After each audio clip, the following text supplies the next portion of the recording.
Welcome back to Crystal Clear on the Roundtable. I'm AwestruckVox, and we got a new Steven Universe trailer on Monday for 6 new episodes dropping on the Cartoon Network app. I know I'm a little bit late on my promise for this breakdown, but here we are. It's a beautiful day with all you beautiful people, so let's just get down to business, shall we? But before we get into the meat of things, quick shout out to our patron, Gavster5xg. Gav's channel features breakdowns, theories, entertaining rants, memes, and a lot more. He's also been a huge supporter of the Roundtable for a while and is active in our Discord server, so he's an MVP. Check out and subscribe to his channel, we'd really appreciate it. Be sure to also follow him on Twitter at GavsterTunes. You won't regret it. Alright, so back to our Steven Universe breakdown. Roll the clip. I wish I could tell you that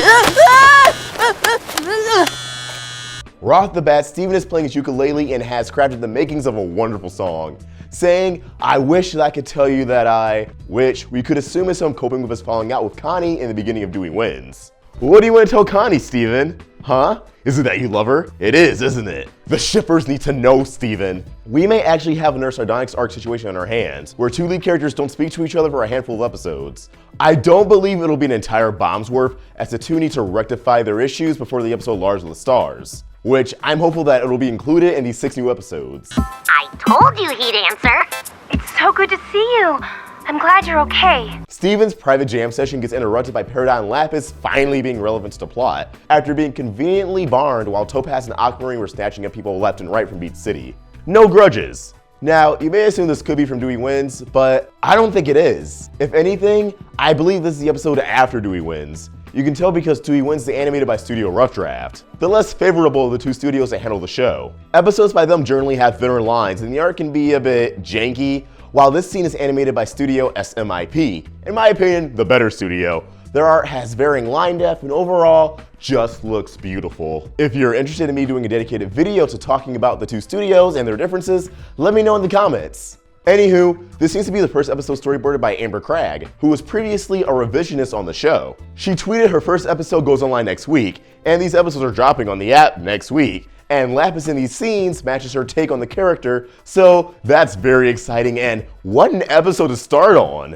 I also appreciate that if this is her, she gave Pumpkin's tongue a little more detail with pumpkin gut curves. Peridot and Lapis clarified that they are aware Steven was on Homeworld, so the question then becomes, when did the Crystal Gems inform them, and why weren't they present at the end of Lars Head? Unless they were helping the gems fix the ship, but they went back to the barn instead of warping to the temple with everybody else. That's neither here or there, as this is the same scene where Steven explains to the 2 that he ran from his trial, which leads to Lapis slipping out and paranoid that war is on the horizon. In fact, this trailer ends with her furiously ending the call. Also, love that there's an alien emoji substituting the O for Peridot's contact on Steven's phone. It's the little things that count and make these characters feel more lifelike. And that is why you should vote for me, your favorite Nanefwa. We have Dewey's opposer finally revealed, and it's not Suke, Sam, or Buck, but Nanefwa Pizza. This comes as a shock to me, but as Swaggy Thunder pointed out, Nanefwa is actually based off of Ian Jones-Cordy's grandma, Theodosia Oko. Theodosia was a Ghanaian stateswoman, a political figure who designed Ghana's national flag and played a huge part in the development of hockey in Ghana. So with political history in mind, applying that legacy to Nanefwa's character makes a bit of sense actually. Plus, she's hilarious and one of my favorite characters, and I'm so glad she's in the spotlight. It's been way too long. Also makes me wonder if Nanefwa is related to the background character incarnation of Ian JQ. Just going off Sadie walking away from the crowd and the fact they're at Fish Stew Pizza, I'm thinking this is the same episode Sadie's sleep deprived, worried about Lars, and the same episode where Steven puts up the missing lion poster. Also, not entirely sure what Go Gunja Go and Gunja Got It means on Jenny and Kiki's signs. I'm assuming that maybe that's the nickname or surname of Nanefwa. However, an interesting detail is the Down with Dewey sign held by an unnamed female Beach City citizen. That exact phrasing and handwriting is identical to the face Dewey Van, Connie, Peridot, and Lapis cleaned up in the new Crystal Gems. So I guess we know who the perpetrator is now. I guess the public's turn on Dewey has been a slow, yet greatly overdue one. Later on, we actually see a riot outside of Town Hall, and Dewey looks so sad. Actually almost makes me feel bad for the dude, despite how horrible of a mayor he is. Ultimately, his attempts to protect the townsfolk were a misguided and lost cause. It was only a matter of time before lying and being vague about everything supernatural in the town would blow up in his face. Next up, we have the scene from the San Diego Comic-Con trailer of Pearl stating that there are things that are impossible to explain that she wants to explain. And this is clearly in relation to the Homeworld, the diamonds, the gem war, things Steven wants to know, and things the audience want to know. Whether or not this is from Dewey Wins or a separate episode entirely is yet to be seen. Finally, we have a musical number from an episode that may be called The Band, a title that surfaced earlier in the year on IMDb of all places. Yet, everyone assumed it was false for good reason, but looks like that may actually be valid because Steven, Sadie, and the cool kids have formed a spooky band dubbed The Working Dead, a clear play on words on The Walking Dead.